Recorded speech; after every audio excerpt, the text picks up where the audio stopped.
Hello and welcome to our Roundtable Discussion Group 2011. Thank you for spending some of your time with us. On with the show.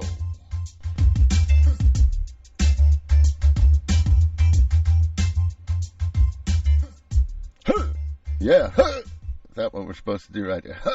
Hi, hey, how's everybody doing? My name is Tom, in case you didn't know, and it is Saturday, April 30th, 2011. This is a Roundtable Discussion Group show. Oh my goodness, we got lots of people here. Rob and Cisco have been overtime. You know Rob and Cisco. Rob and Cisco being regular panelists here. Janie is also, of course, here, another regular panelist.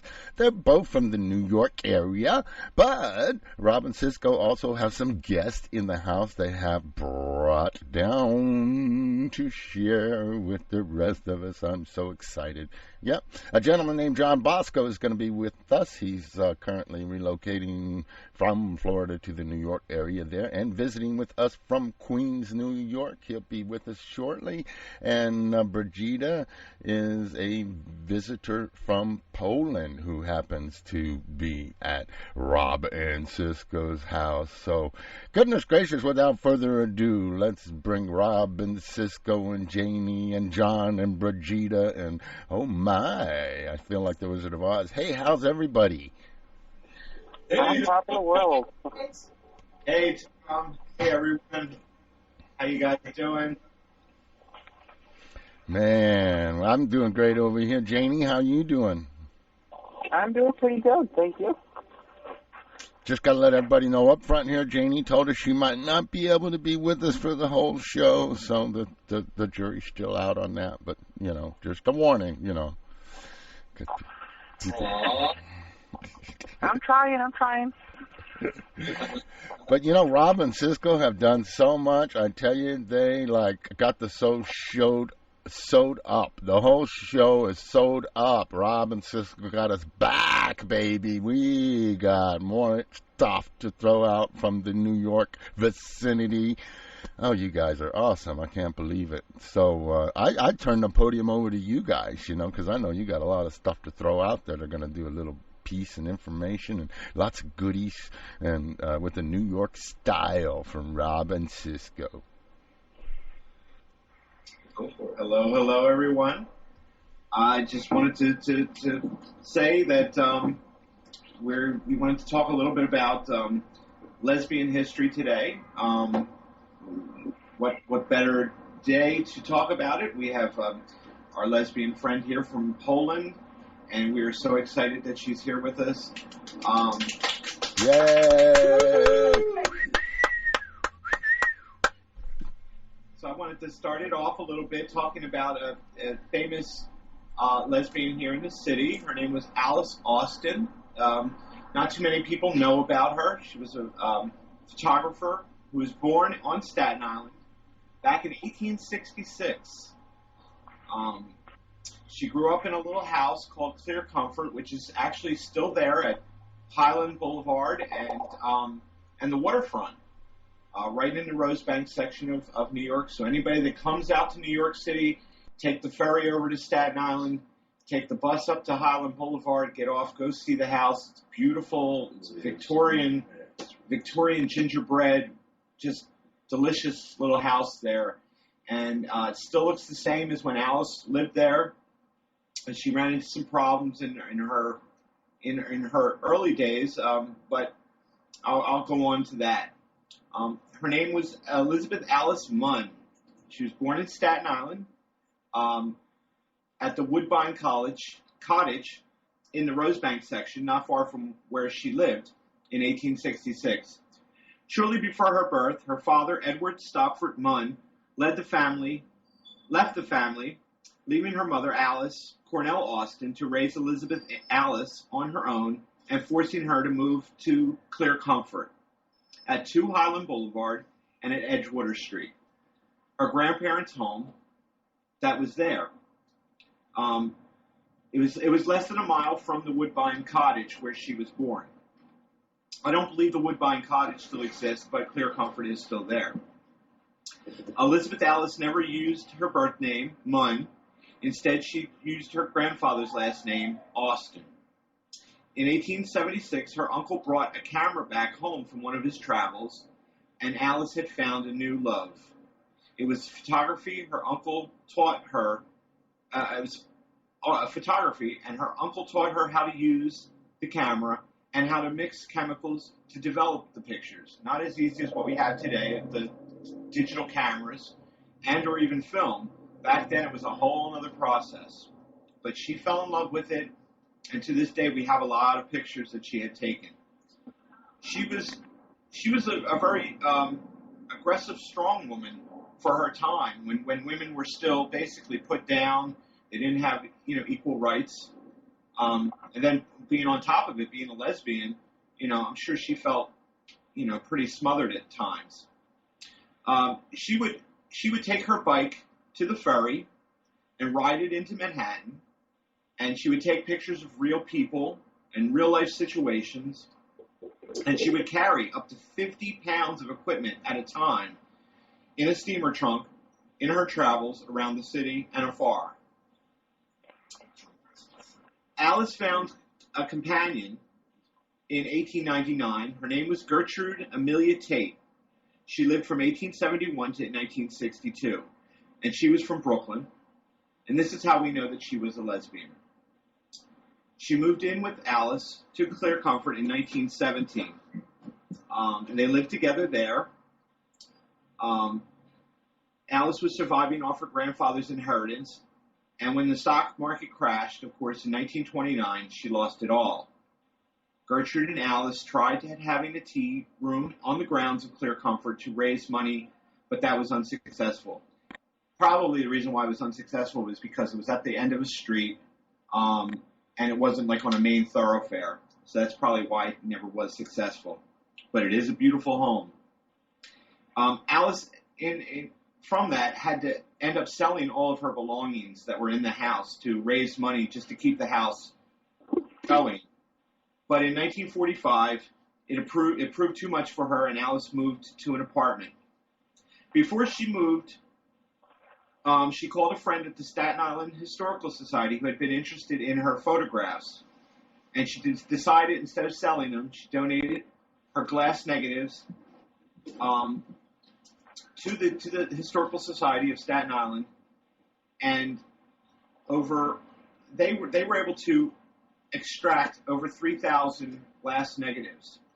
Originally, there was over 9,000, but only about 3,500 now survive. In 1950, Alice Austin was declared a pauper, and she was sent to the poorhouse. That same year, a publisher was looking for information to include in a book that was on the history of American women. The book raised enough funds to move her from the poorhouse back to a nursing home. This is just the start of her newfound fame.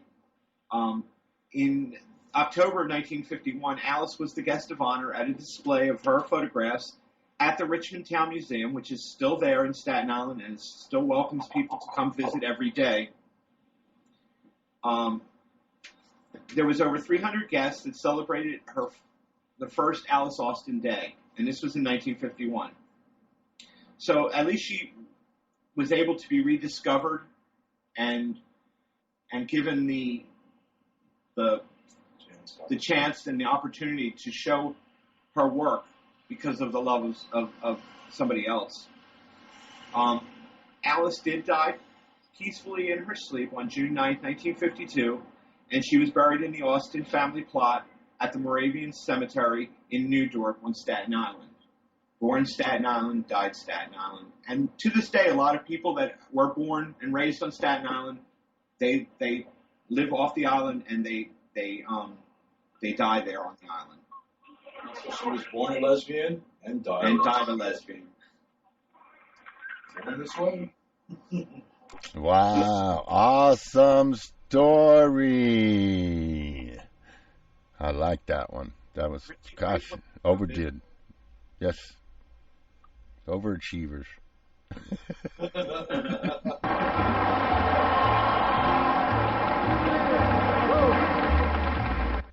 Yeah, baby. That's for Alice, because she was an amazing person. Her pictures, if you Google her online, you can see a lot of her work, and it just captures New York at that time in the late Victorian period into the early 1900s, and it's just amazing, her work.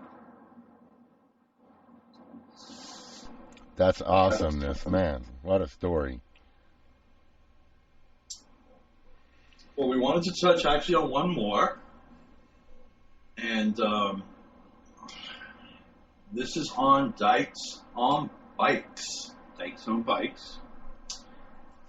It's a club of mostly lesbian motorcycle clubs from around the world. And it wasn't just a New York City club. They were from all over. But we are talking a little. Actually, it originally started in Portland. It was a women's motorcycle contingent. They have one of their things in Portland. I'm not sure. Oh no, I'm screwing this one up today. Huh. Well, it's a lesbian bikers group, motorcycle group.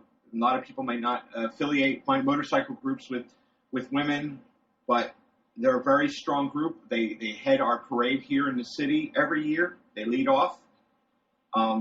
They're contingent. They were.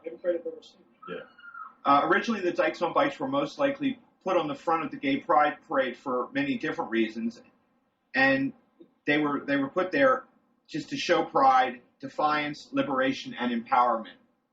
And to this day, they still lead off the parade here in the city.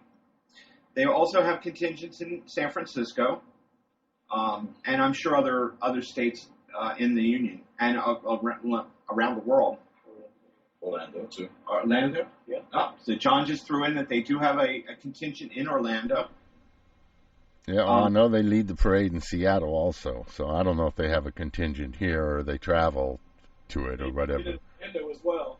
They do. They lead it in Orlando too. The individual groups are strongly independent and self-dependent in their do-it-yourself and feminist traditions. The groups have been studied as a social phenomenon, as a challenging, multifaceted form of consumption-related cultural resistance that builds an awareness of social bigotry and discursively informs social meaning in daily life outside yearly events. The Dykes on Bikes, together with drag queens and other LGBT stereotypes, have been bashed for not giving more positive image in the LGBT community. But allies have mentioned that they continue to play a highly positive role and will not conform to the mainstream society gender roles. On November 13th of 2006, the Dykes on Bikes were finally won a battle to trademark their name after a 3-year struggle with the United States Patent Office. And now it is patented and it is theirs. So more power to the Dykes on Bikes, and we hope to see you every year in the front of our parade, blasting your way through and showing that, you're not going to put us down. We're strong, we're out there, and we're important. Whether you're gay, lesbian, transgender, bi, questioning, all the facets. I mean, we all have to work together. We all have to be here for each other, and just think what it would be like if we didn't have all these great groups and their different opinions and their different views. So, 3 cheers for Dykes on Bikes, definitely. Oh yeah, Dykes on Bikes, yeah.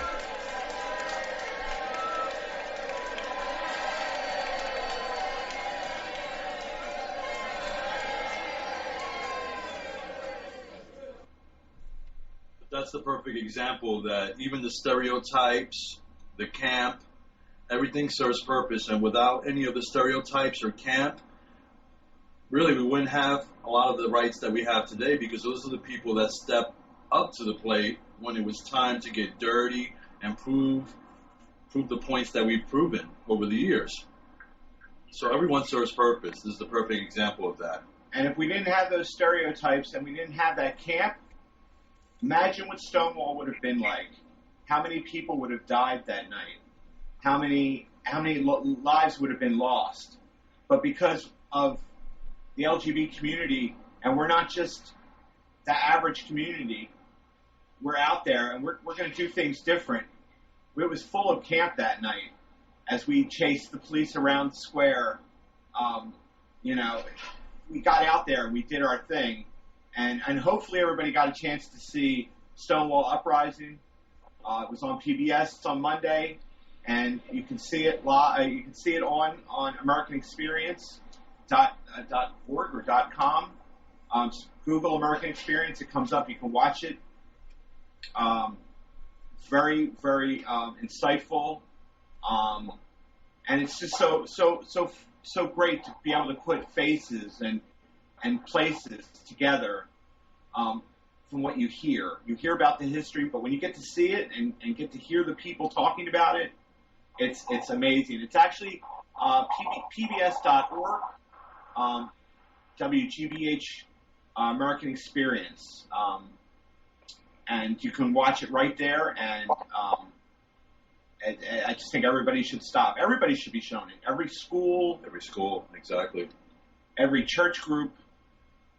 Everybody should be out, at least get a chance to see it, just to show that, you know, we're here, we're strong, and we're not going away. That's for sure. I love that movie. I love it. And, because I even learned a couple things that I didn't know about Stonewall. Number one, I didn't know that it was not just an event that took place one night. This was an ongoing uprising. You know, that's the point. Interesting point I think that the movie makes is that so many people call them the Stonewall riots, and I think that demeans it, that it was more of an uprising than a riot. It wasn't a one, you know, you think of a riot, you think of something that happened in one night. This was like multiple nights in a row that they had issues here, and they had the community come together, not just the gay community, but the, you know, some of the local people that weren't even associated with the gay community that actually took part in that, you know. A lot of the local people. But the movie did leave out the part about Judy Garland's passing the night before. They having, you know, they totally missed that connection. So I was a little disappointed in that, you know.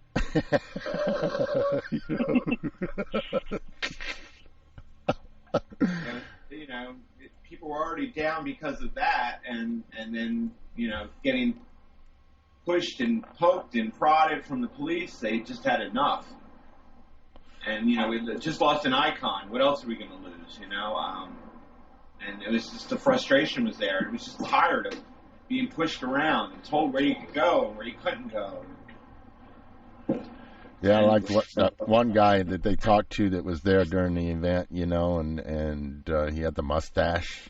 And he said, I liked one comment he made where he said, all of a sudden I had brothers and sisters that I didn't even know before. You know, from the community coming down and joining with them, you know, which was pretty amazing. They used bits and pieces from a video that I found many years ago, and I've had, you know, in my possession for quite a while. It was called Boys Beware. It was a public service announcement put on back in 1961, and it's, you know, it's not too far removed from that movie Reefer Madness, you know, that, it paints a, you know, you know, one of those public service announcements. I think really a public service. So let's see. So which are we going to get one of your guests? Though, Rob and Cisco got two guests. They got over in their house. They're hiding out in the closets and waiting to bring them out, I think. Yeah, we got too much stuff in our closets. This is New York. We can't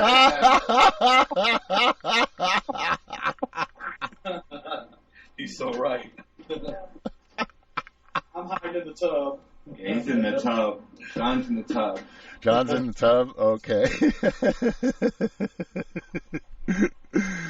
And Brigida from Poland is with us, and she's an LGBT family member as well. I think that's going to be interesting to hear some of the stuff about Poland.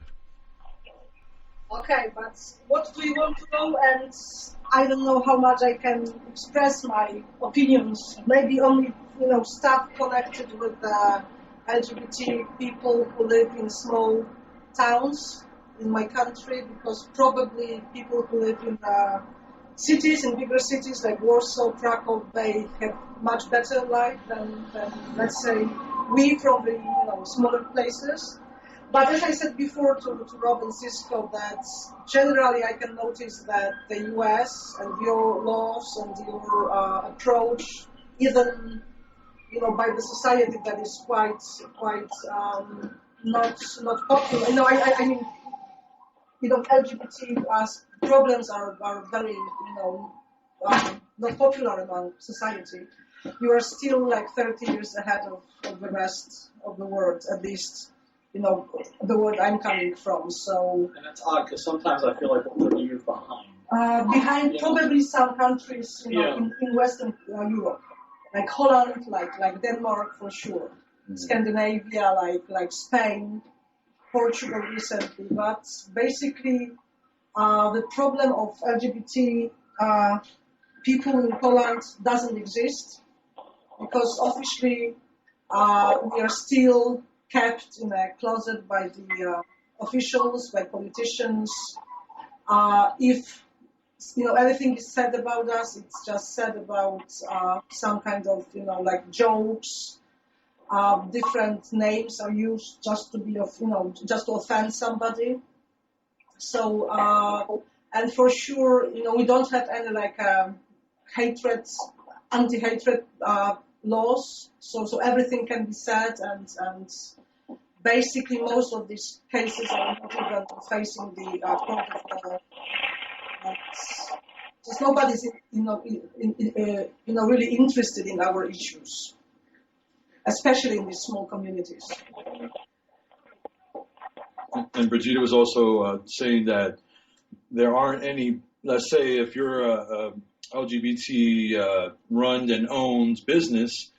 There is no, like if you're in New York City, we'll either have the flag or some type of symbol that states that it's either run and owned by the LGBT community, or supported. And in Poland, there's none of that at all. No, because you can, lose your business if you do it. So I'm just a walking example of that because I own my own little firm. And I'm just too scared to do such thing. What Cisco had just said. I think sometimes as a community we forget how important it is to support those businesses. Because we were out the other night, Cisco and Rob and I went out, and we were talking about something. And you said, "Oh, you go to Target." Remember, we were talking about something, and it's just like you have to remember that our queer dollars are important, and we really can have a devastating effect on not only the American economy, but the global economy. I mean, because we are here and...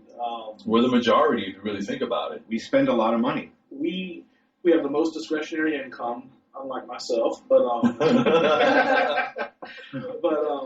that's hard, I guess, to be over there because there's times I look at where we are from a legal standpoint for getting our rights, and I feel like we'll see it in a short time in comparison to like my mom when she was, my mom didn't come out until she was in her, close to her 40s, maybe her late 30s. Whereas I feel like that doesn't happen so much. I mean, it still happens, but kind of like you said, the small towns in Poland, you have the small towns in America, you have the bigger cities versus. And probably the same is, the problem is the same also in the small places in the US. Yeah. I can agree with that. But, even within the, because you were saying about LGBT dollars. Yes. I think that, at least I see it. It's not probably, maybe it's not the general opinion of LGBT community in Poland, but I think that Polish people even don't think about it. We haven't yet, just discovering ourselves this possibility of influence economy or some business. Because you're still scared to be known that you're there. Mm-hmm. So much less concentrated on where your dollars are going. You're just trying not to get thrown in jail or lose your business. Maybe not jail, maybe not jail, but you can just be beaten sometimes, especially in these small places. And last year or 2 years ago, there were some stories about, gay men who were just beaten. Is there solidarity in your small community or not really? We don't know each other so well. You know, probably in the big cities, as I said before, Yeah.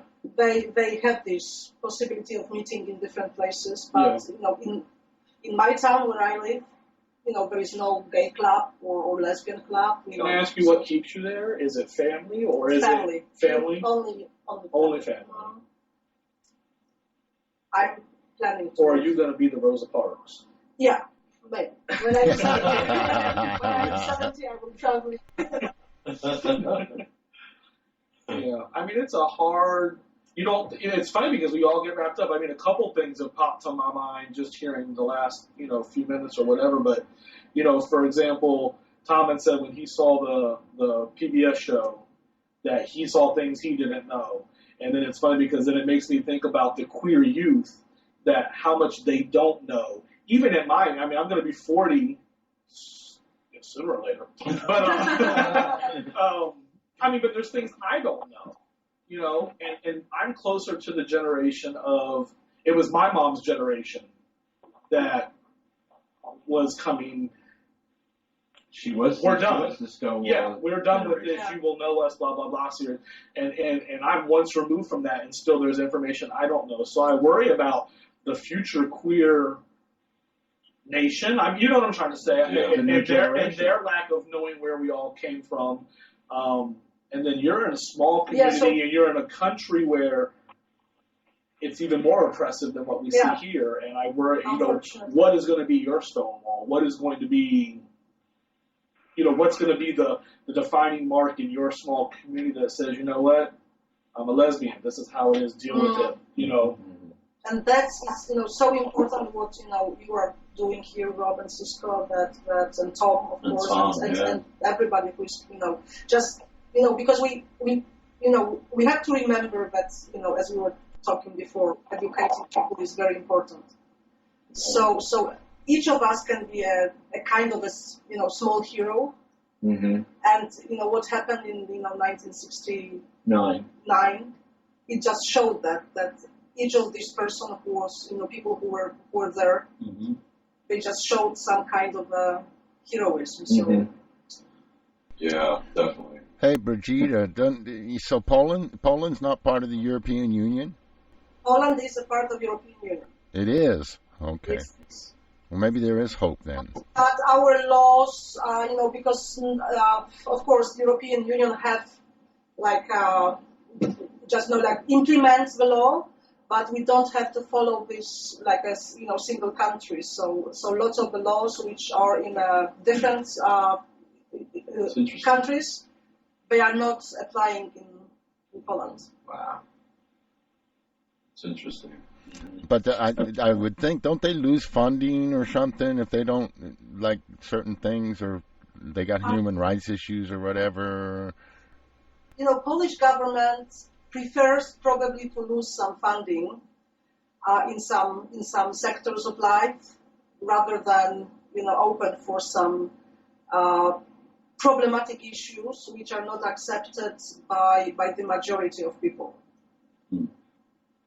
Just in progress. Which is also connected with faith, which is also connected with Catholic Church, which is very strong in Poland, from different reasons, because indeed they helped a lot during the communist changes from communism and into capitalism. And there is no doubt about it, but now they try to use it also in a private life sector, and as most of Polish people are Catholics, very, very strong believers, that's also the problem.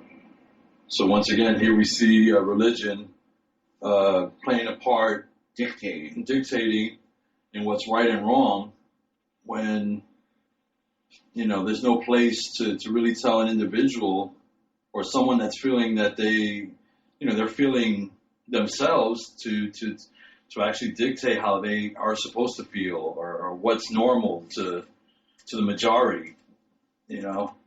Once again, religion just plays a major. Religion is just politics behind a god. That's exactly it. Yeah. It's used to scare us and fear. It's fear tactics to control us as a society.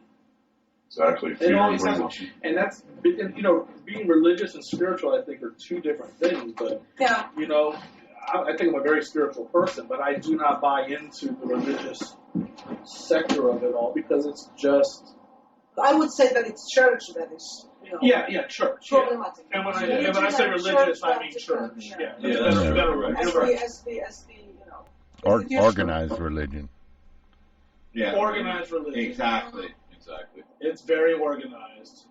Unorganized. Very organized to scare you. Yeah. And they get away with it. I mean, it wasn't too long ago we heard in the news about how the Catholic Church had to pay $160 million, you know, on the sex things up here in the Pacific Northwest, and that they only had to pay $48 million of that $166 million because the rest was covered by insurance companies. Wow. God. Yeah. Mm-hmm. But that happens everywhere, probably. I think that, Yeah. When the country is too close to church and it's a little bit theocratic, you know, administration. So Yeah. probably it's like a pattern everywhere. Mm-hmm. Yeah. Yeah, they could become more of a business than they have about saving souls. I just don't know, you know. Mm-hmm. And I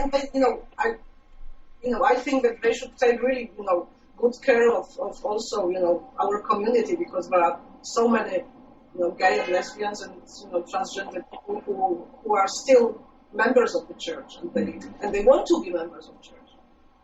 But they have to feel really bad.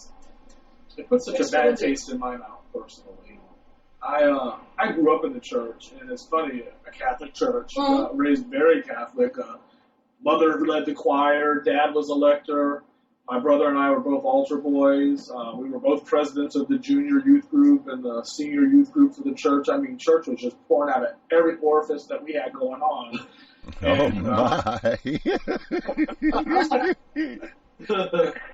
And, and I just had such a bad taste in my mouth for, you know, and I get so heated with my dad about it all because, you know, they spew such hatred for us and our community, and it's almost disheartening.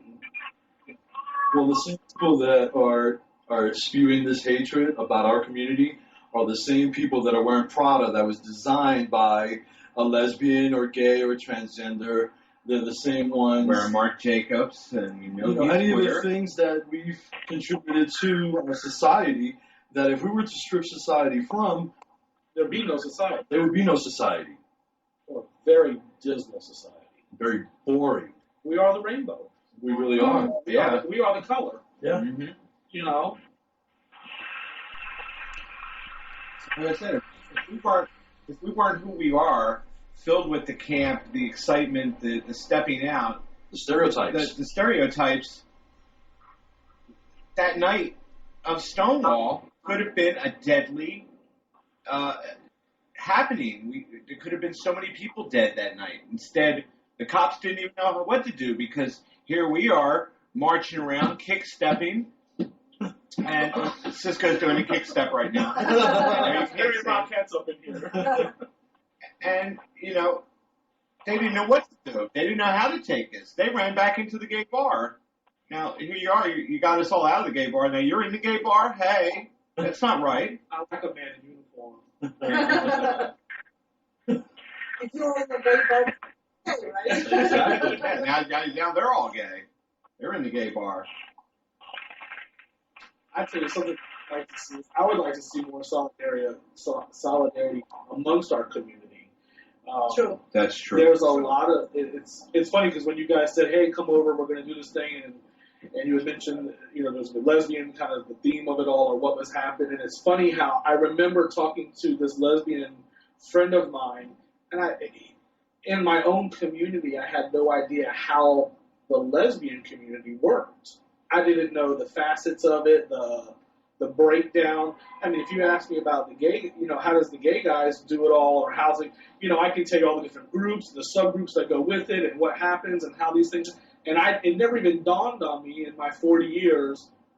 Boy, I bet the lesbians have the same thing going on. You know, I just thought you have, you know, I thought you have lesbians, and then you have bears and twinks and circuit boys and this, and you have lesbians. I didn't know there was their own subcultures happening within their own society, and so I think that even as a community, we forget to communicate with each other. Yeah. And I also heard opinion of African Americans who are like LGBT, and they are just saying that within communities they have like different problems than the rest of the community. And I could see that, yeah. Definitely. That's a lot of They the term only heard DL. about They it, keep so everything on the down low. You hear a lot of African American men live by the DL term, which, like I said, means down low, and they try and keep their machismo, maleness. I'm not gay. what's that clock in your window? Snatching Your people up. and so yeah, there's so many facets of the gay community from gay, lesbian, bi, transgender, drag queens, cross dressers. I mean, it's a big umbrella, like we discussed before. I just think there's this education and communication that we forget to do with ourselves, which could only make us stronger, more bonded as a community, more just unified, to step up and say, we're here, we're queer. Get used to it. Thank you. Yeah. And so it's always interesting. And a lot of times you hear, I've been in the bar and heard other guys speak very negatively about women. And maybe I've been into lesbian bars where I have been like, I gotta bounce. I am not welcome here. And that saddens me because you're my sister in this life. These are my brothers. And when I go to a gay bar and I hear someone saying something negative against the lesbians, I'm like, yeah, well, my mom's a lesbian. And if she wanted to come here, I think it would really be okay because you know what? We're all in the same struggle. But sometimes it's all about sex. And we forget that, who you sleep with is just really one small, teeny inkling of what it is to be in the gay community. So do you think it comes with the history, that we are just, like two different genders and we really don't understand each other even if we have the same, I would say it was lack of same interest. I think people get into their interest and it kind of like you shut out. You know what I'm saying? It's like, I'm just not into women, so I just really don't care what you're doing, and it's a shame because we can learn so much from everybody. Yeah, and I think they forget that the lesbians, I mean, I've even heard guys say, how come the L's get to go first, when you say LGBT?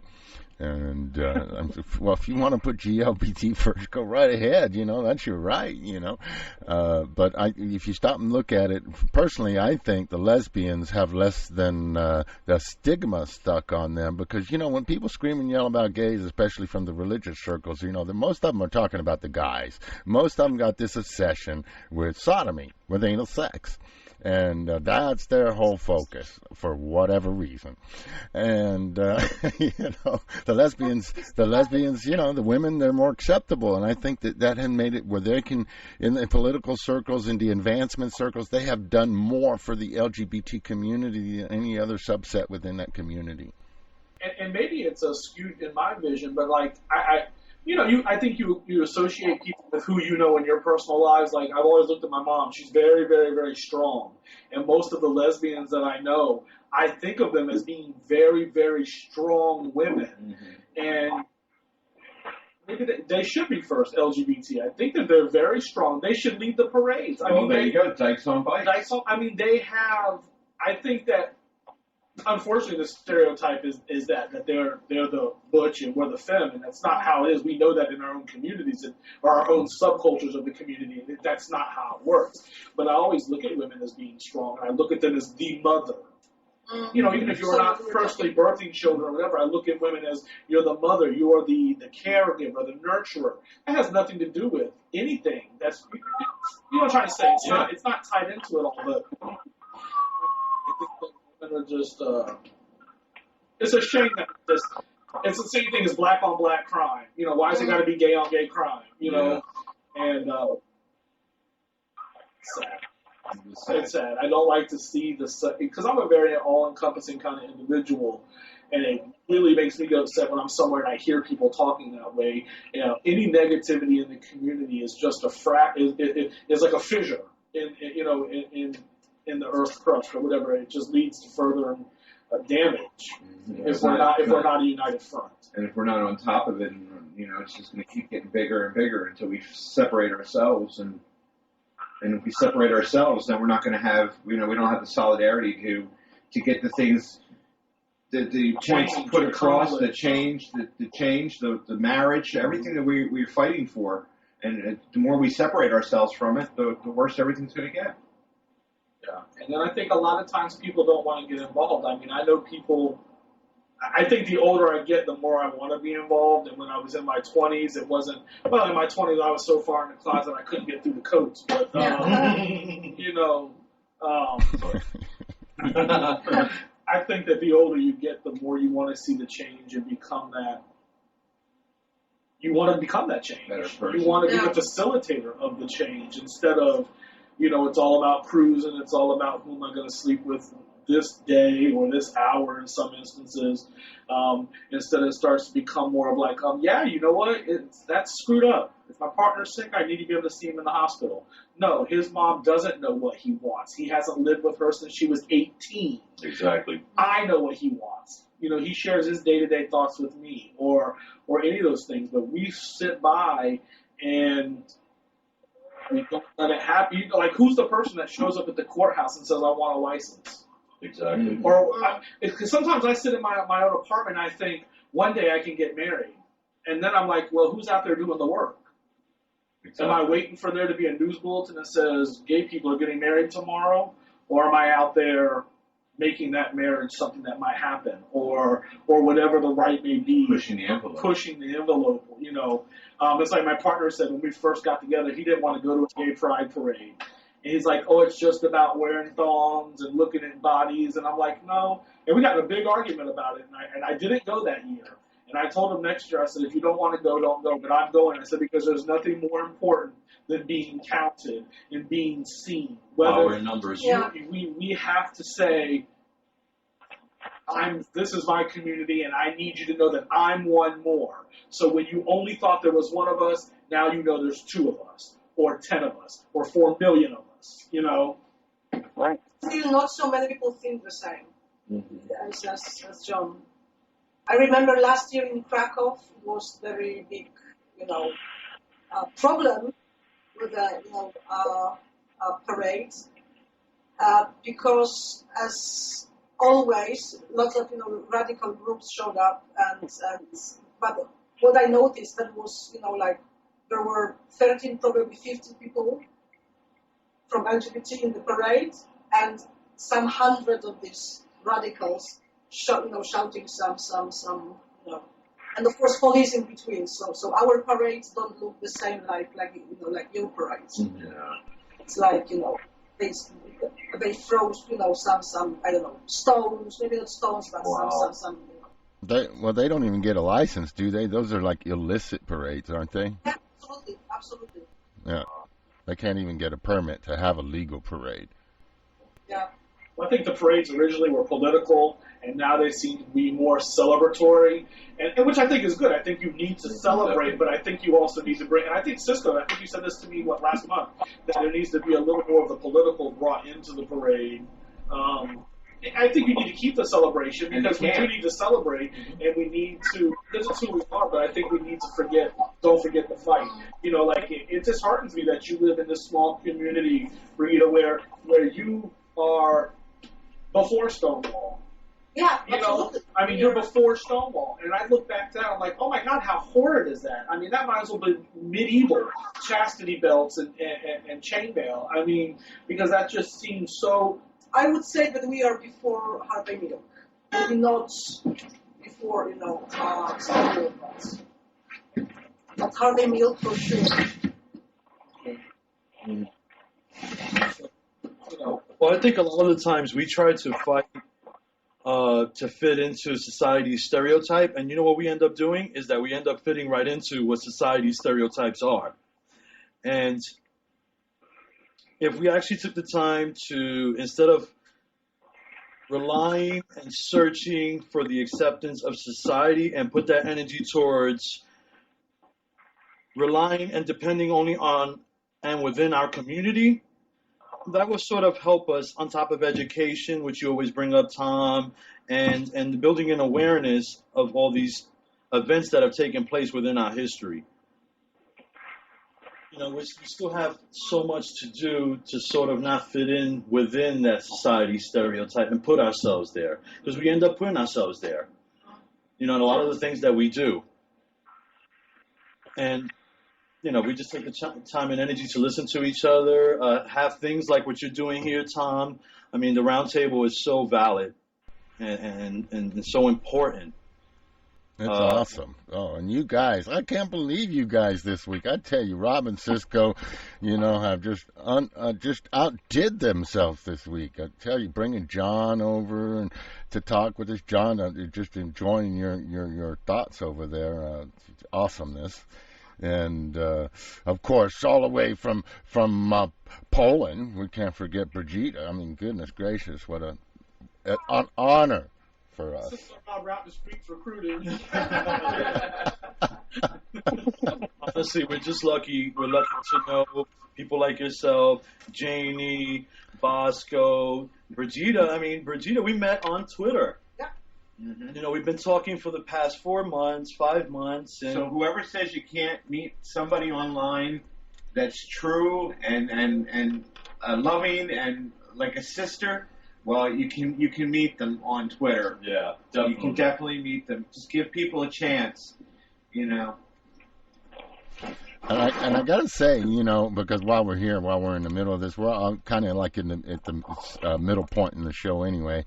I got to mention, you know, that I was talking with Cisco and Rob recently, and they're pulling together this really, really special deal for June, for Pride Month over there in New York. They're going to like hit the streets and do some interviews and talk to some people who have been instrumental in New York within our community. And just do like a whole series of special shows in the month of June for Pride. You know, for Pride Month, and it's going to be all these different. We've yet to see the schedule. Will be announced when we get it all figured out what we're going to do, and they'll, you know, let us know what, where, how, why, and et cetera, et cetera. We'll try to let everybody know, but look for the month of June being something very special. And again, thanks to Rob and Cisco. I mean, these guys are so busy. I tell you. So much to share. Everybody, definitely. You guys are awesome, man. We appreciate you. And John, we thank you. Thank John for coming. And I think Brigida got more waylaid. You know, I mean, she's kind of like didn't have a choice, you know. It's my pleasure. It's still my pleasure. You know, I forced myself to get on the train and have to stand body to body with all the other guys that are coming into the city. It was painful, torture. I mean, before you know it, there's gonna be a line out in front of Rob and Cisco's house every other Saturday to be on the round table, you know. Or yeah, Rob and Cisco. I'm like, excuse me, isn't it my weekend? Move aside. You're gonna have the pink arches up above, 32 million served, and take a number. Yeah, but that could open up way too many connotations. They might like that. You never know. Over here. Okay, it'll be another uprising. Okay. Oh, a whole different kind.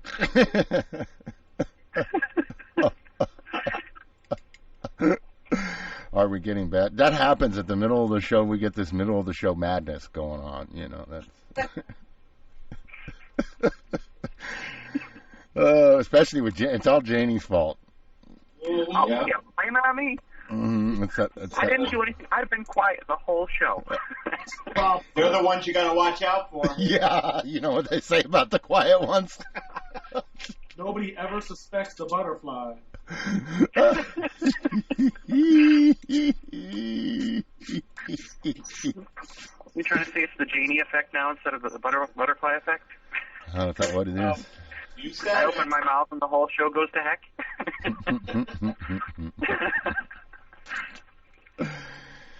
Well, let's see here. So because let's see, how long is this song? Last time I played a song, I think everyone told me, can you play a song that's a little longer next time, Tom? We just have barely time. And, so let's see. There's 4 people over there in Robin Cisco's place. I mean, goodness gracious, they're going to, In New York, we have to step outside now because it's getting crowded. So we got a 5-minute song I'm going to play today at the midterm break here. And so we got 5 minutes to go do or just whatever. I didn't know I had to sing today. That'll give us time, huh? Yeah. This is actually a song from my good friends Emily and Lynn Berry. And they did this awesome song called Poet Painter. And it's actually a story about a gentleman who the world lost way too soon, who was a poet and a painter and a real life person. And let's just get into the song because I ain't got all the details. By Emily Nyman and Lynn Berry, 2 lesbians up in the Vermont area. Yeah, awesome. Check out Emily's music at emilynymanmusic.com. Hey, and we'll be back in about 5 minutes. Yeah.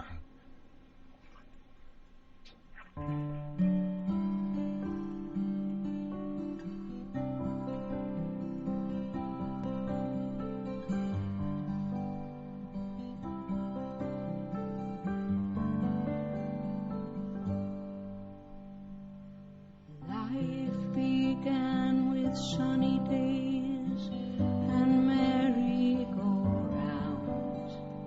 You were sent to reinvent this tiny-minded town. A poet and a painter, courageous and bold, writing a story that was yet to be told. As a child you realized the world can be so cruel. To those of us who don't fit in, majority will rule. So you shouted angry words, painting colors with a sword. A poet painter who refused to be ignored. A poet painter who refused to be ignored.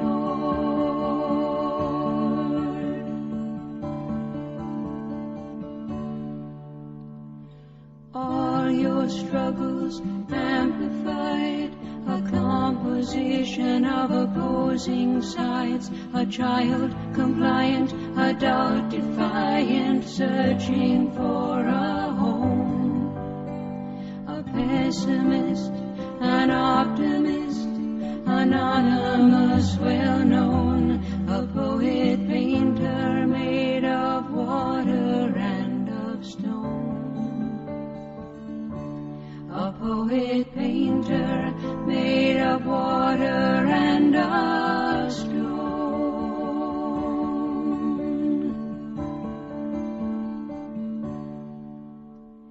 The armor of your attitude could guard your gentle soul, but quiet screams go unheard and in time would take their toll. Now you've joined the battle-worn, finally immune, ascending angel, poet painter gone too soon. Ascending angel, poet painter gone too soon.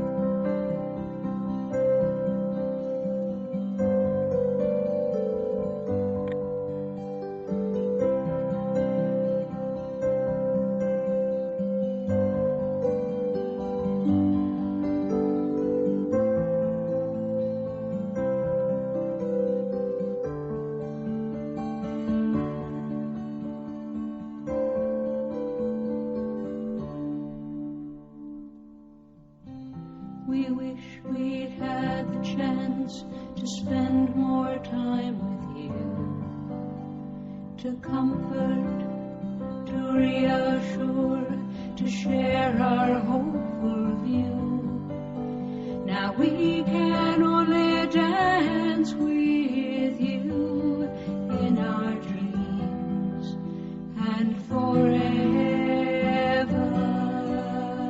cry.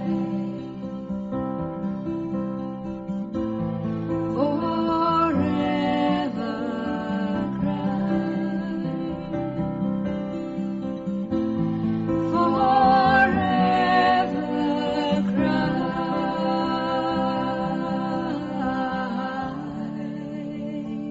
Tears on your wings.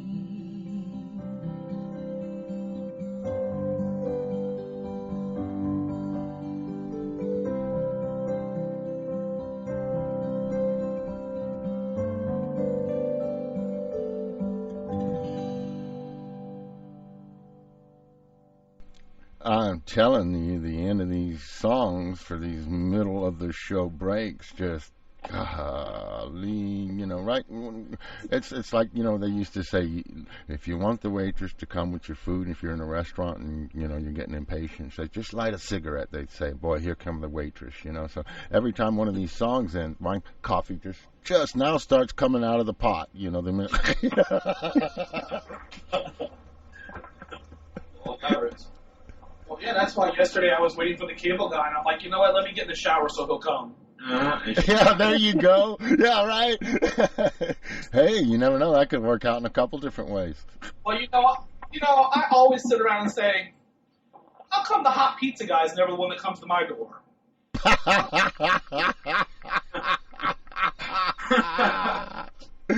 out and about in the city, and I'm like, yeah, why can't he be the one installing cable? But no. They got your address marked on the delivery roster, females only. Yeah. Please send women to his door, otherwise we'll never get our workers back. Janie, do you have that problem up there with the pizza delivery boys? No, actually, we're too far out for any kind of delivery. I'm lucky they deliver mail where I live. That's like my mother. My mother lives in a very small, tiny town in Georgia, and if you want to get pizza delivered, you have to walk to the convenience store because that's the only place they'll actually stop. Wow. No, if I want pizza delivered, I have to go to the store and deliver it myself. DiGiorno. DiGiorno, we were all thinking that at the same moment.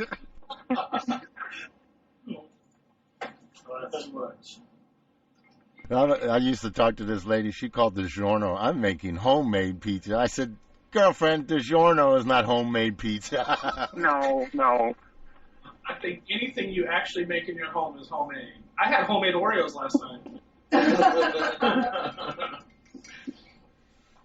Oh, my. So you have some homemade vodka later on. Yeah, wait. I think Oreos is one of those terms that can be used a couple different ways. Sandwich.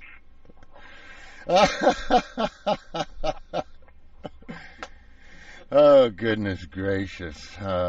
So, let's see. Janie, no pride parades up there either, huh, Janie? No, none whatsoever. Oh, man. Poland and Janie. I know. Two peas in a pod. During the break, I was talking to Cisco, and I'm like, I wonder why people stay. Why do you stay where it's so hard when there's other places to go that it can be so much easier for you, where there's a bigger community, and then start talking about how family sometimes is the draw to keep people in places and things. But I don't know. It's just, I think for myself, as much as I love my family, I think that I just have to do what's for me at some point. I don't think I could be anywhere where there was no pride parade or no community or. Well, there are also immigration problems, right? So it's we have to face this fact that you as American have much more possibilities of we can jump through all staying 50. somewhere Yeah. than the rest of the world. So And when it comes the immigration issues, it's not always so easy when it comes to immigration issues. I mean, when your whole country, is shunning you and gives you zero credibility and rights, and unless you got a pretty good college degree or you're rich, chances are you can't just go to whatever country you want to go to. Or history, from which part of the world you are coming from. Exactly. So that's also the problem. That's Mm-hmm. Well, we were also talking about how a lot of the issues that society make that we have the higher numbers. Regina had made up a perfect, valid point that a lot of the times the numbers are higher within our community because either of what religion can play a part in certain things that of course are oppressing us, which make the numbers higher, or even our government. Our government all the times, of course, are against us, which of course can reflect on their higher numbers within our community. Yeah, and that's any group. I've always said any group that is oppressed suffers such things. And when you're in a country that oppresses, a whole subset of their civilization and society, even more so, because they kind of like approve of it. Anyway, in a better position than LGBT community in Africa, for example. Like we were talking yesterday about that. All those things which were happening in Uganda, these killings and so we are still lucky. We can consider ourselves lucky. Yeah, well, it's actually against the law. Homosexuality is actually against the law in Africa. Is it actually against the law in Poland? No, it's not. No, it's not. It's not. Okay. It's not against the law with this hating. Well, we have some laws that for example, I think it was last year that Poland didn't sign some document created by the European Union about hatred law or hatred speech or something like that. I just I haven't followed that very closely, but I know that we just accidentally forgot to sign this paper, and now they are trying to speed this signing of the document. Mm-hmm. But again, they are trying to do everything they can to omit some issues. So it's not as bright, as good as other parts of the European Union. And like you said, it's probably a little more easier when you go into Warsaw or one of the larger cities. Yeah, to, absolutely. Yeah. But I think it's everyone's saying Yeah. that people.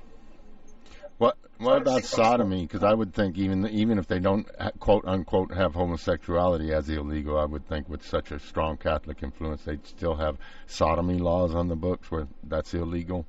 No. So we are okay with that. We don't have such laws, but still it is. The acceptance. Yeah. I'm surprised. Wow. That's a step at least in the right direction. Mhm. But they don't have laws. Because I'm sure there's still places in America that have these antiquated laws still on their books, Oh, there I are. remember, Yes. because I just, it came to my mind that on Twitter we had some discussion with some friends, and one friend from States told me that even Poland accepts gays in the army. They do? Well, but of course, Poland is on the list of the countries which accepts gays and lesbians in the army. But nobody is looking at, from my, let's say my perspective, that nobody in Poland didn't say openly that they are gay or lesbian. Huh. So this issue doesn't exist in Polish law. but it's funny So there because is no law. So Poland was put on this list. it's just very funny because I know that probably in my mind you have to know from my quote unquote my American thinking here about where you're from. that you're this one lonely lesbian wandering in this desolate area of nothingness. And I'm sure it's not that way. I'm No, sure of course not. there's obviously community because there's so many of us, regardless whether we speak up or don't, we're there. You know, and it's just amazing. Like, what does it take for everyone to get these things done? Because it's all different, but yet it's all the same. You know what I'm saying? Yeah. What's the laws? Between the laws and The religious right religion, yeah. controlling the That's- laws. that's what I mean, do you people have where you're from? I mean, do you get together with other LGBT members? I have few friends, right? Yeah. I have few friends. Okay. In my town, In which your is town.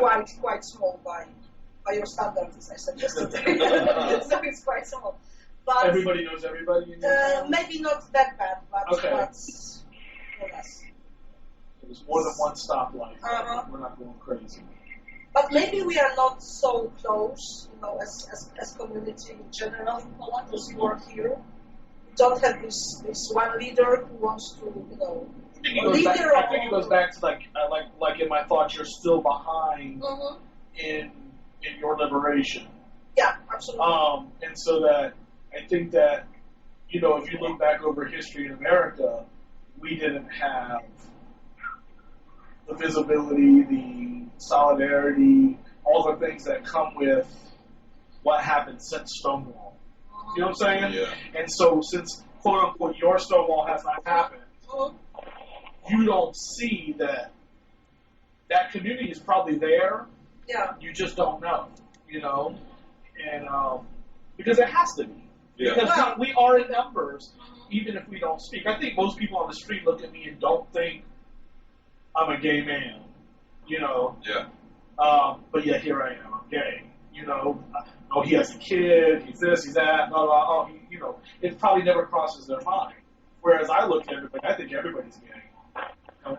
I think there's this many straight people, small fingers, that many straight people, and this many gay people, wide open arms, you know? Because I think that it goes back like to Kinsey scale.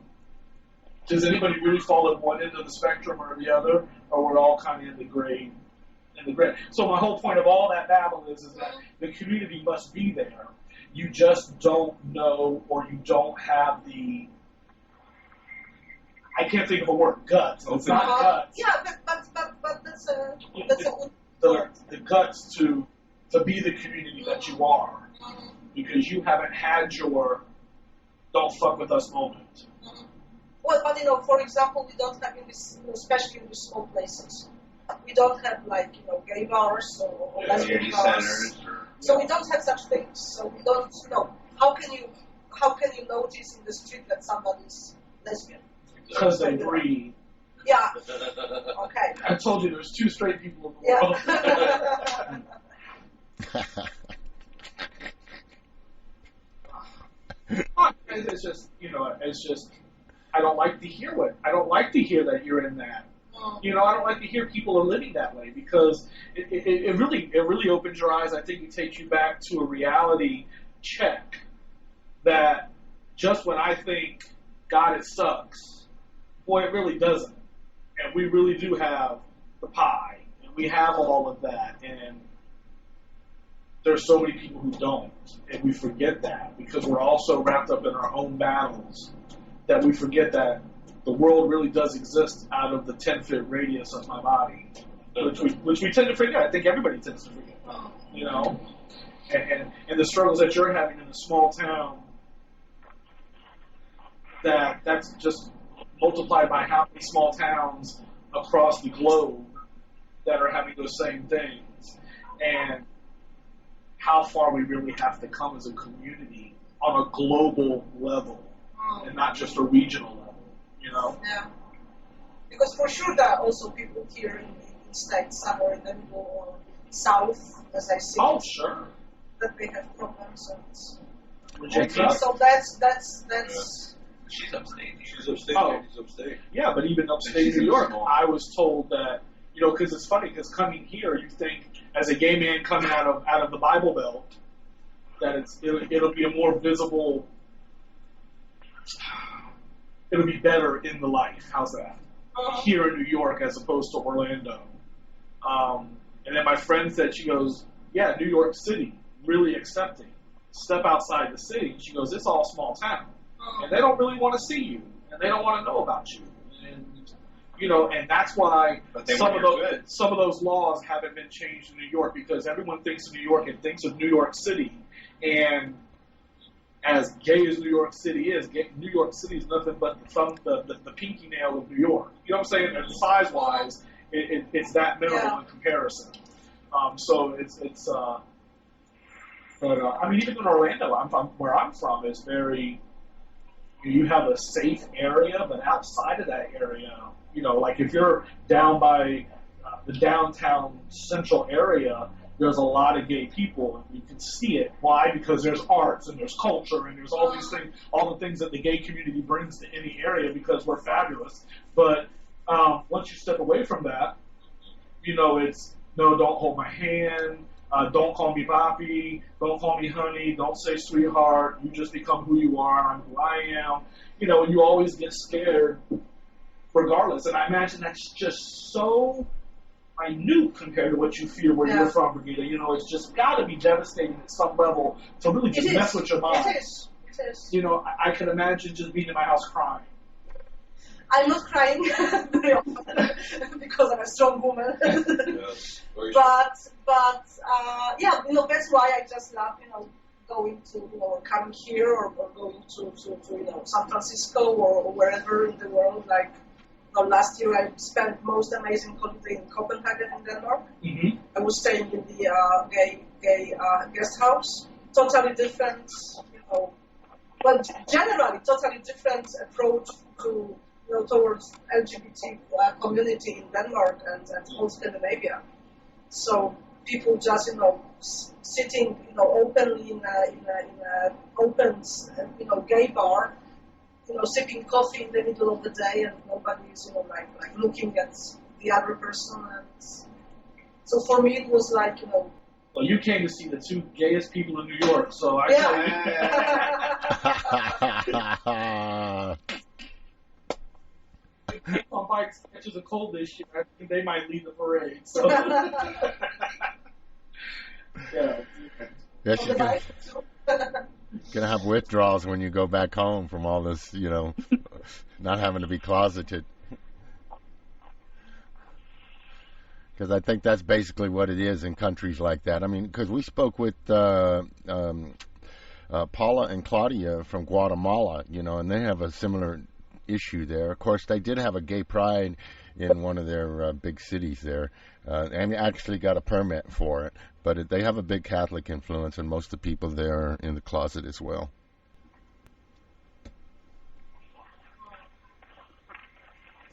Yeah, but Catholic countries. Yeah, Catholic country. They control it. They definitely do. It's kind of surprising to me because I think back to the Holocaust, you know, and most of the countries that were in any way, shape, or form, you know, involved in that, in that immediately geographic area and stuff, seem to have become some of the most accepting and loving countries. So it seemed kind of surprised to me that Poland, you know, is, you know. And of course, you know, everybody says that they are tolerant, that they accept gays and lesbians, but you know, speaking is one thing and doing is the other thing. So that's, you know, I remember the poll once made. It was like 20 years ago or maybe 15 years ago in Poland. It wasn't connected with the LGBT community. It was connected with, you know, the question was, are you a tolerant person? So something like 80% of these respondents said, yes, I'm a tolerant person. And the next question was, would you like your neighbor to be, for example, Jewish or somebody not from your faith? And some 70% of the same people who said before that they are tolerant, they said, no, we don't want these people so close to us. So I can imagine it can also happen, you know, to LGBT community. So in my opinion, it also, you know, speaks much about, you know, tolerance. So we are tolerant when we speak, but when we have to live together in a one society, It's totally different. So, That's a good point. Yeah, it is. Very good point. Yeah, that's too bad, though. I mean, even I'm so shocked at Poland. You know that they're just that's terrible. They should be ashamed. You know?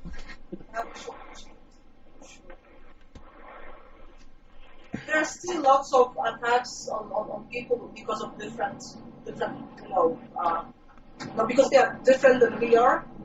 So there are some attacks, some hates, generally hate crimes.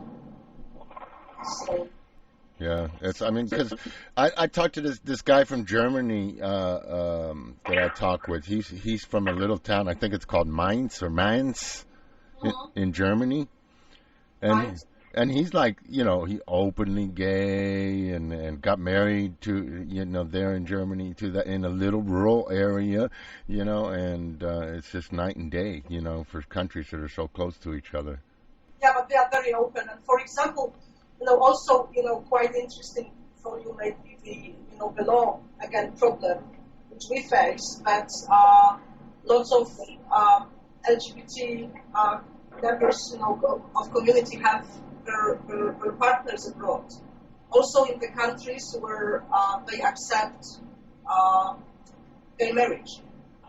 So, for example, when the person from Poland wanted to marry this partner abroad, they needed to have a special document from Polish Home Office or whatever it is called, and they couldn't get it because one question of this form was the name of a future husband or wife. So when they were stating the name of the same sex partner, they automatically were denied these documents. So now I've heard just before my departure here, I heard that they are trying to do something about this law, but these are plans. So also in the theory, we cannot marry somebody from abroad because we will not have necessary documents on this. Wow. Wow. Amazing. Goodness gracious. Well, just by listening to what's going on in Poland, you could see why people would be, let's say, depressed or any other negative, things that would come along with being in a situation like that. When you see that, let's say, depression is higher in Poland, you can see why. You don't have to do scientific studies. You can just observe it and listen to what you just said, and you can see why the numbers, let's say, are higher in Poland. Mm-hmm. Now, that's one thing, though, going back to the European Union, since it's a member of the European Union, doesn't that mean it's possible for people in Poland to go live in another European Union member country? Yes, we can go. Yes, we can go. Not to all yet, because not all countries within European Union agreed to give work for Polish people or people from the Czech Republic and from Hungary. So for sure it's Britain, for sure it's Ireland, for sure it's Spain, and I think from this year it will be also Germany. But in the other countries we can, of course, go without borders, which is, I don't need passport to go from one country in the European Union to another. But I cannot stay longer than the law says. So I think it's now like 3 months. 3 months, yeah. 3 months. And I may not have problem. I may have problem with work. But again, even if I live in England or Great Britain and want to marry somebody in Great Britain, I would have to return to Poland for these documents, and I would be refused. Of course. So It's so odd you think why you'd be refused. If they don't want you there, let them out. Let you out. Let them go. Control. Yeah, really. have a lesbian who's in a legal marriage with another lesbian or gay man. Yeah. That's kind of weird because there's another country doing that. I wanted to say China was doing that kind of thing where they wouldn't release the, like, birth certificate or whatever documents, official state documents were required. They wouldn't release them, Mhm. Well, of course, Poland is not as bad as China, because by far it's we are a much more democratic country. But in this, particular laws, there are some things we have still to work on. Really? Poland's a democratic country, huh? Let's say. At least people on top, politicians always say about long history of Polish democracy, which maybe was obvious some 100 years ago, but not now. Yeah. Of course, we are democratic, in a way by compare with, totalitarian regimes. So by this compare, we are fully democratic, let's say. Right. Yeah. We are not Iran or some other. Well, being a member of the European Union though makes me have hope because and the fact that they were, wasn't even one of the death camps from the Holocaust, wasn't it Dachau, or one of them was actually in Poland? Wasn't one of the camps in Poland? It's in Poland, in the town where I live, exactly, which is called Auschwitz. Auschwitz, okay. We were just talking about that earlier. Yeah. And to be honest, I maybe shouldn't say that, but we have Poland has lots of issues with American media, also from New York, like New York Times, because New York Times, for example, very often they write that they call these Nazi camps Polish concentration camps. So it may somebody may understand that Polish people created these camps, which is obviously not true. Really? Oh, wow. We are fighting quite, on a legal basis, and also there are some activists who try to, influence media just to remember that there were Nazi concentration camps, not Not Polish, exactly. Well, and the New York Times seems to have a problem with getting their stories straight. So. Wow, I didn't even think about, because Auschwitz is the one that's like they're trying to maintain it in like a kind of like a museum, right? The only one. There is a museum both Auschwitz and Birkenau, because these are German names of Polish towns. Yeah, right. That's a. Yeah. Why don't they do? Yesterday I was talking to Siska and to Robert, and I said, I live in Oświęcim, and they said okay, because they didn't have a clue where I live. And when I said Auschwitz, it was like, you live in Auschwitz, really? And people weren't so surprised, but more or less. Yeah, I never thought about it that way. Why didn't the Germans, if they wanted to have a camp, or a museum, they should have used one that was in their own country instead of someone else's country, Yeah, but that was like a great collection. That was, it's a great collection. And they have the base there of former some houses of soldiers, not for soldiers. So that's why they created there. Well, I guess we'll see what happens with all that. Wow. I hope Poland comes around. I'm just, wow, I didn't realize. Yeah. Well, I hope they come around before everyone moves out. Yeah, well, if they're not releasing the papers, no one can move out illegally, Yeah, that's a big issue, also for, just, let's say, coming here, we still need to have visas. American citizens don't need to have visa to go to Poland, for example. So the law doesn't, work in both ways. So. Such a small world. Yeah. Such a small world. But it's much better now to get the visas. That's good. At least that's a plus. Plus, yeah, exactly. Little small steps, big strides. Yeah.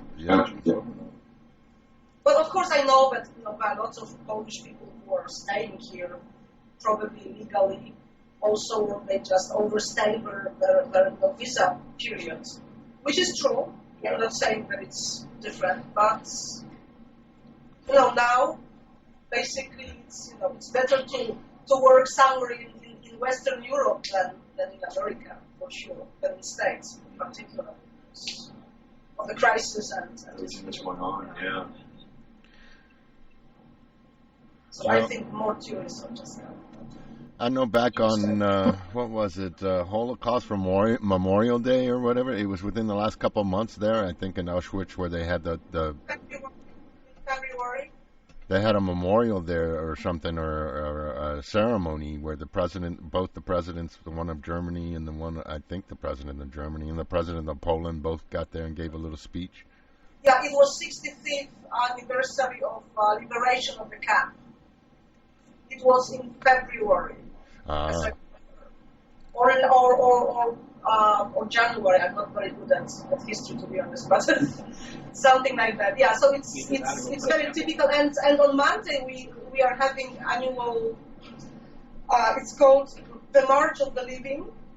So people from Jewish people from Israel mostly, and also Polish youth is just marching the same way, the same route that the prisoners were marching. So. Oh, wow. So it's some thousand people usually attend this. Yeah, I thought it was even the president of Poland. I think he said something about, ever since the end of World War II, there hasn't been a day in this world where there hasn't been war. Every single day, ever since World War II, and so that's even, after hearing a man like, such a powerful man make such a powerful statement, and then to hear, about this, I'm like, oh, someone slap that man for making me think he was a good man.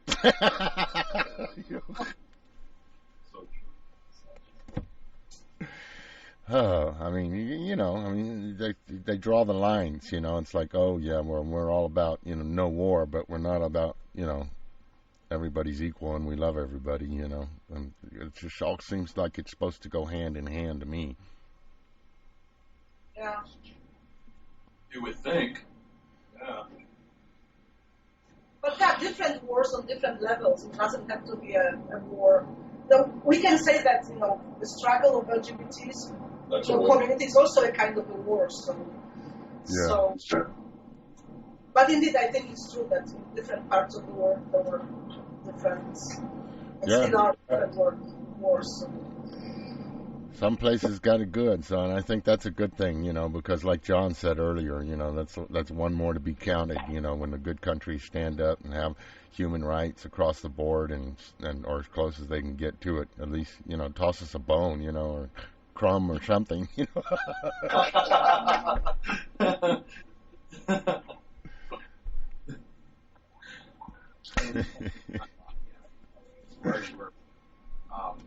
had curfews at one point. You had rationing at one point. Yeah. But it was just before and during the martial law. Yeah. Especially these police hours, and so thank God that it's behind us. Yeah. So you're getting there. Just taking a little bit longer than it should, but you're getting there. So I guess it's better than no progress. Like I said, small steps, big strides. I think the United States looks at other places and thinks, oh, for them, they're not us. But I bet if we could step outside of ourselves and look back, we'd be like, oh my goodness, I'm so glad we're not them, because we tend to, the American culture teaches we are the superpower. Everyone should want to be us. I'm not saying we are. I think that, from our perspective, you are a superpower. Does that come with a fabulous outfit? Absolutely. Twin Towers Absolutely. As long as you like red, light, and blue. If I can get that in spandex with a cape, I'm on it. That sounds very Wonder Woman. No, don't make me spin. All the world is waiting for you and the powers you possess. Wonder Woman. I'll send you a picture after the show of a Wonder Woman picture I got that y'all will crack up about. Cracking up. It's got spandex. Oh, hello. No lingerie? I don't. I'll let y'all decide. It's I don't look that close. It's kind of like when George is who in the chat room. I got to say hello to George in the chat room from Long Beach, California. It's kind of like when George was telling me all about the royal wedding and all this stuff. I tell you, I think he wanted to revoke my gay card because I could have, frankly, cared less. So. Makes two of us. That makes three of us. 4. 5. Makes five of us. Oh no. How about you, Janie? What about Janie? Exactly. Janie, did you watch the royal wedding? Have you checked out all the gowns and everything and done all that stuff? Honestly, I did not. Oh, okay. I have to admit, I didn't. I'm. I'm really shocked at that. Well, it was really late at night, and I have 3 kids that keep me running during the day. Okay, George, she has an excuse. She gets to keep her gay card. All right. Yes, Tom, but what's yours?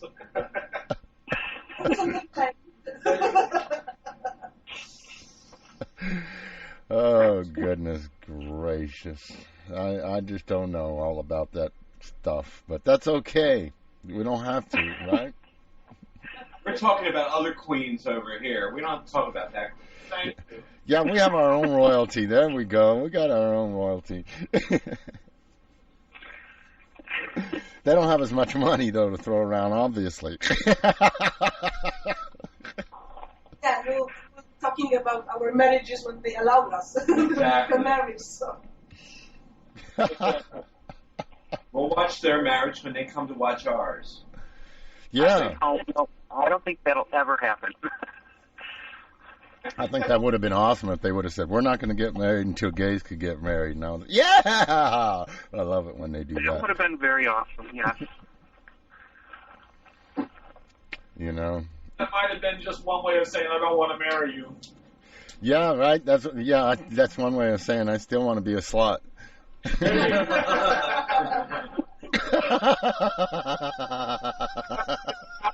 I come in the door.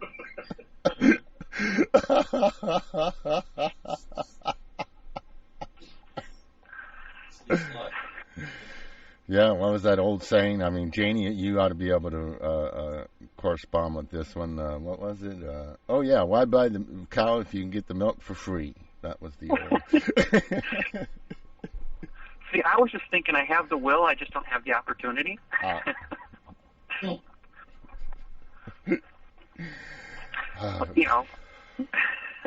set up a milk stand, so I cow tip. Ooh, I got a cow you can tip. No.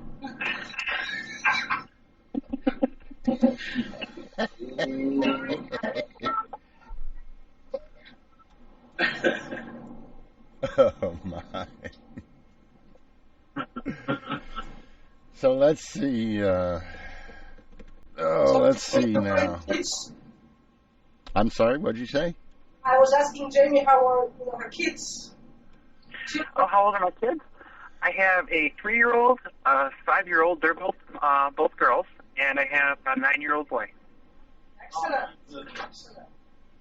She takes care of them. You should God bless you, because I have one, and that is enough. So how do you No, mine are angels. They're great. Regina was asking, how do you cope? How do I cope? Some days it's harder than others. Most of the time, like I said, they're pretty well behaved. The older two definitely are, very, very well behaved. They can pretty much amuse themselves. So unless they get to fighting, I don't have to really, do anything. It's the 3-year-old that's the little hellion. She's the one that's got me guessing. And the ruffian of the group. Yes, she is. Oh my lord, she beats up on the other two. She's like a little chihuahua. The little dogs always want to go after the big dogs. Right. Yes, maybe she's a a strong lesbian. woman, so maybe she's a lesbian. Double, here she is. Want to say hi? Yeah. Say hi. Hello. Hello. Hello. I'm not going to say anything now. She's just sitting here smiling. Well, she got to hear everybody say hello to her. Yes. Yeah. The little.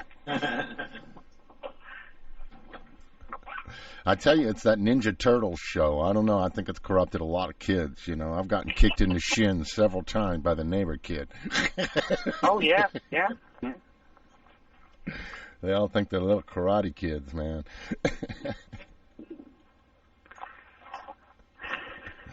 Good. My 9-year-old is definitely into that whole thing. Fortunately, the 2 younger girls, you know, they're not into the whole fighting thing yet, so I'm hoping. Watch out for that Barbie. Yes, especially the karate action Barbie. You gotta watch out for her. I think any girls that have an older brother, you know, got to get a little toughness in them, you know, just because older brothers are mean. Yeah. I had a little He sister. loses almost every fight. He really does. He doesn't stand a chance. Poor guy. I mean, he's at the bottom end of the estrogen pool too. He's the only guy with testosterone. Yeah, right. He's totally outnumbered. Poor guy. I know. I got to go out and get him a puppy, and I got a male puppy for him. So you know, at least he feels a little. Aww. I don't have the guts to tell him that I'm going to get the puppy fixed. Well, that's probably a good thing. Hold on a second. So let's see. We're down to 12 minutes. So that's the time for the last call. You know, who anyone has anything? Rob, Cisco, John, Brigetta, anyone, anything? You don't have to go home, but you can't stay here. Last call. Last call. Last call for alcohol.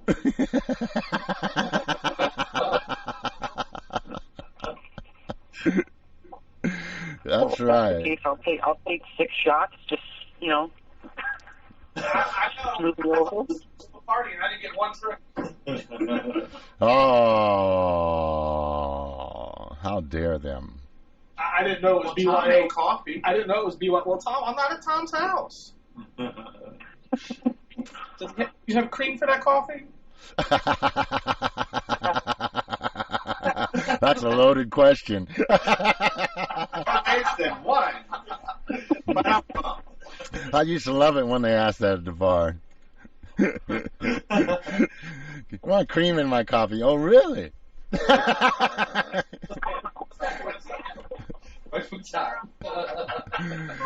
You want the above the bar cream or the below the bar cream? Good.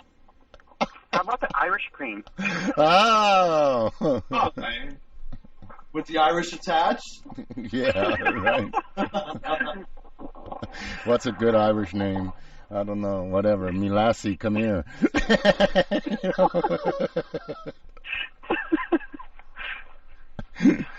Oh, we're just being bad now. Anyway, okay. So anyone, nobody, no last words? Nobody? Someone? Anywhere? No? Wow. I am generally looking forward to June and exploring what we can talk about and what we can show for the month of June and Pride Month and the people we're going to be interviewing. We're getting a lot of good things together, so we're definitely looking forward to the Back in the Gays special edition June Pride Month. On Queer Public Radio. On Queer Public Radio. I'm telling you, I think we're going to have some really good shows, and I think we're going to have some really good guests. And I think it's going to be something that people are going to hopefully tune into and join in and have questions for our guests. Definitely. Yeah, you just never know what they might do. I mean, some of this stuff they're going to do live for us in the streets kind of stuff. Some of it's going to be pre-recorded. Who knows? Since we got the ability to do just about anything, technology will work with us, and you might be able to. I don't know if you're anywhere in the New York area and you got something to add, for Pride Month and some little bit or piece that you want to share, or you think Rob and Cisco need to check you out. Hey, contact them over at backinthegaze.com, or you can go to queerpublicradio.com and use the contact page there and send me a message, and I'll get it to them. Either way. But yeah, if you're in the New York area, you want to be part of this June special series of shows. We don't even have any idea at this point how many shows there's going to be, how often they're going to be out there, but these are two busy guys, so I'm I'm getting excited already. Yeah, we're definitely looking forward to it.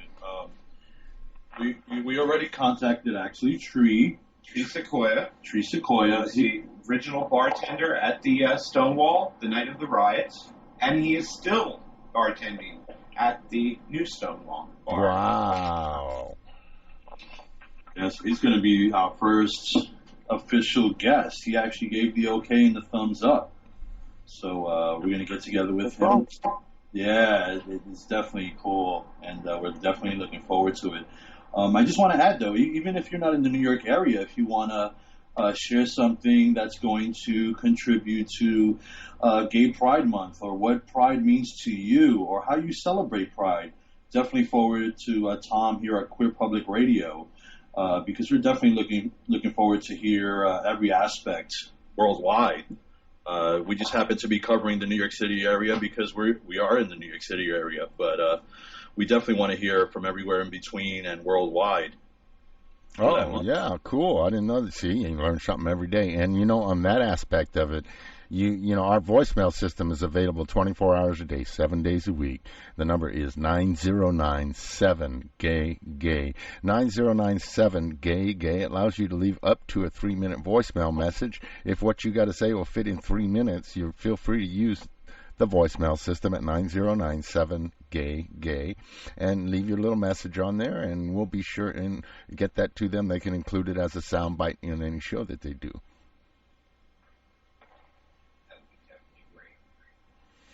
For the merrier. Yep, and use that voicemail system, too, for anything. If you have something that you do want to say and you want us to include here, and you didn't get to call us on the live show at our live number, and you wanted to make a comment about anything, feel free to use that voicemail system anytime. It's very easy for us to take that voicemail message and play it on a show. It's super simple. So, you can leave voicemail messages at that number, 9097-GAY-GAY, anytime. And we'll be sure to include it on our upcoming shows. Awesome thing. Let's see here. So, Janie, I'm so excited because you got to spend just about the whole show with us. I know. I'm surprised. Totally happy about that. Yeah, I think that's it's just because we're living under the right stars this week, I guess. Yeah. And then John already left, huh? So I guess thanks, John. See you. I'm here. Oh, I thought John left. Oh, John's still there. Oh, you can't mess with me. Yes, thank you so much for having me. It's really been a pleasure. I really enjoyed myself today. Oh, John, you were awesome. We loved hearing your little tidbits there. Definitely. And Brigida, thank you all the way from Poland. Hope you enjoy your stay. Thank you very much. Also my pleasure. Maybe I'll be back from Poland on your show. Who knows? Definitely. I will only have to remember about the time difference, but it's doable. That's Thanks, great. anyway. That would be awesome. That would be amazing, Yeah. really. Yeah, because every day we can build this family up, and that's what it's about. Family building, family love, togetherness, equality, and if we don't have our family, we don't have anybody. And if we can't learn from each other, then who can we learn from? Really? Exactly. You know, we have to really take the chance to listen to each other, hear each other, not just nod and go yes, yes, yes, yes, and not hear what the actual, what the other individual is saying. Take the time to really listen to each other and communicate, and we'll all get through this soon enough. And Janie, that's why we're glad you stayed through the whole. We were able to stay through the whole show too, because you're part of this family. Exactly. Thank you. Yeah, I got to just thank everybody. I got to thank John. I got to thank Brigida. I got to thank Rob and Cisco from over backinthegaze.com. Check out their site. And Janie, as always, we love Janie and all of the little aspects that she adds to our wonderful show. Well, I love you all too. Let's see. And George in the chat room. George is in the chat room. Thank you, George, for your comments. And George does a lot of good work down there in the Long Beach, California area. Yeah, awesomeness that he does for. I'm sorry. I said 3 cheers for George. Oh, okay. Yeah, 3 cheers. Do I have a 3 cheer sound clip? See how y'all always got to pull the sound clip stuff right out of the blue here. Oh yeah. Oh, no, sorry, we're out of luck. Here, this is for George, though. Here we go. I'm going to hear about that one.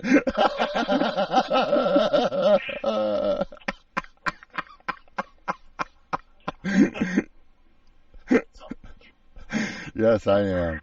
Oh. That's why I love him.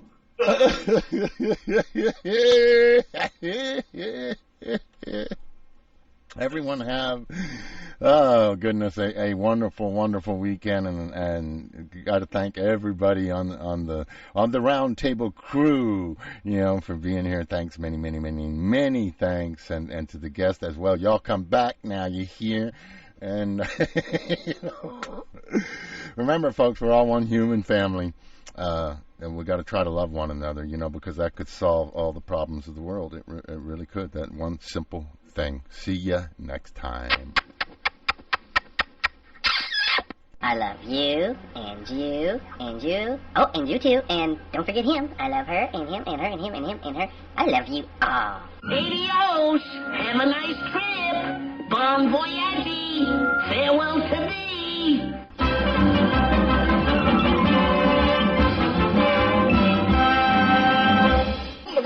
That's all, folks. We'll leave the light on for you.